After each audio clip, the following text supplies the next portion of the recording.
Hello, mga kaleng. It's me again, your Mess Morning. So, for today's video, nandito po kami ulit sa bahay ng kaibigan ko, si Nelmar.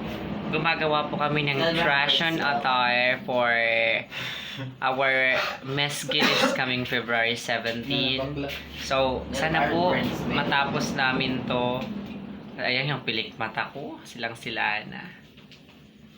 Sirang-sira, hindi silang-sila. Ano ba yan? Yung pearl ko, stress na. Ipapasilip ko sa inyo yung ginagawa namin. Guys, supportahan niyo po kami this coming 17. Hello guys. Ayun. Busy. Busy siya. Yan si Melba. Ayun naman si Nelmar. Say hi to my vlog. Hi. O, ayan. Nagdami naming basura. Trash one eh. Ayan. Mahal namin kasi ang mahal namin ang kalikasan. Kaya ayan yun ang mga eco-friendly. Eco-friendly kami. Kaya Eco-friendly. tinatawag namin tong eco-life. Eco-life to.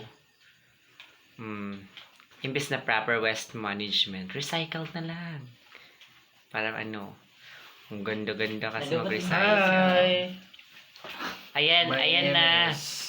Ayan yung may mine na yan, ayan, may ka-mine na yan, may katawagang mine. Kung nanonood yung, nung nanonood ng nagsabi ng mine kay Kuya Vince, so, mag-subscribe ko sa YouTube channel ko. Mess Monling. Bye! See you!